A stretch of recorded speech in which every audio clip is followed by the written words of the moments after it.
Assalamualaikum warahmatullahi wabarakatuh. Halo semuanya, perkenalkan nama saya Dimas Satria Pratama dengan NIM 2412268. Pada kesempatan kali ini, saya ingin mengajak kita semua menengok kembali sebuah era emas di mana fondasi sains modern diletakkan.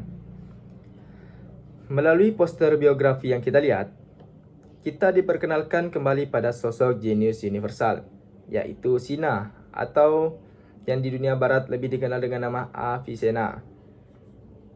Lahir di Bukhara sekitar tahun 980 Masehi, Ibnu Sina bukan sekedar tokoh sejarah, melainkan arsitek utama di balik perkembangan ilmu pengetahuan modern, khususnya di bidang kedokteran dan filsafat.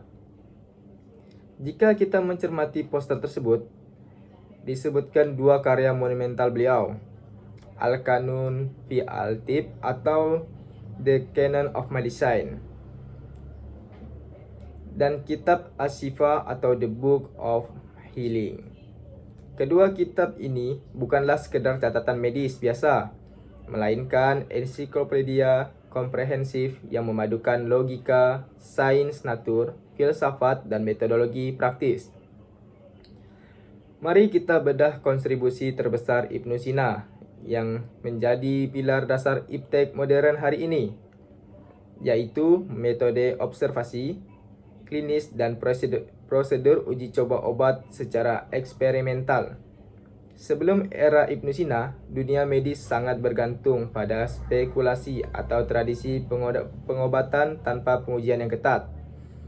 Ibnu Sina mengubah total paradigma tersebut. Dalam Al-Qanun fi Al-Tib, beliau menekankan bahwa sebuah penyakit tidak bisa disembuhkan hanya dengan tebakan. Beliau memperkenalkan proses pemeriksaan. Pasien yang sistematis mengamati gejala fisik, memeriksa denyut nadi, memeriksa urin, hingga memperhatikan kondisi psikologis pasien.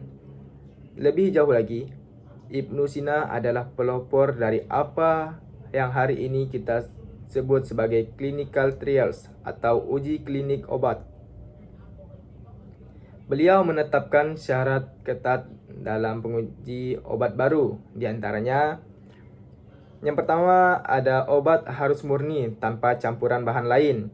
Yang kedua harus diuji pada penyakit yang sederhana, bukan penyakit kompleks. Yang ketiga harus dicoba pada dua kasus yang berlawanan untuk melihat konsistensi hasilnya. Relevansi kedokteran Ibnu Sina di era modern. Ketika para saintis modern dan perusahaan farmasi global mengembangkan obat baru atau vaksin seperti yang kita saksikan dan penanganan pandemi beberapa tahun lalu, mereka wajib melalui fase uji klinis berlapis, fase pertama, kedua, dan ketiga. Sebelum obat tersebut dilepas ke masyarakat, prinsip kehati-hatian standarisasi mutu dan pengujian empiris yang dilakukan laboratorium modern saat ini adalah evolusi langsung dari aturan eksperimentasi yang ditulis oleh Ibnu Sina 1000 tahun yang lalu. Selain itu, poster ini juga menyoroti teori penularan penyakit. Ibnu Sina adalah salah satu ilmuwan pertama yang berargumen bahwa ada organisme mikro tak kasat mata di udara dan air yang dapat menularkan penyakit. Beliau juga memelopori konsep karantina medis untuk mencegah penyebaran wabah, protokol isolasi mandiri, penggunaan masker, dan sterilisasi yang kita lakukan di era modern merupakan validasi nyata atas kebenaran teori penularan jarak jauh yang beliau gagas. Kesimpulannya, tugas kita sebagai mahasiswa hari ini bukan hanya mengagumi masa lalu, tetapi memahami esensi dari sains itu sendiri. Ibnu Sina mengajarkan kita bahwa sains bersifat akumulatif. Apa yang dinikmati oleh dunia kedokteran modern saat ini, mulai dari diagnosis anatomi, farmakologi, hingga metodologi penelitian eksperimental, berdiri kokoh di atas pundak para ilmuwan Muslim abad pertengahan. Warisan Ibnu Sina membuktikan bahwa batas waktu dan perbedaan zaman tidak akan pernah mengikis kebenaran dari sebuah metode ilmiah yang berbasis pada kejujuran observasi dan kekuatan logika. Semoga presentasi ini memicu semangat kita sebagai mahasiswa untuk terus meneliti, berinovasi, dan berkontribusi bagi kemanusiaan. Terima kasih atas perhatiannya, dan wassalamualaikum warahmatullahi wabarakatuh.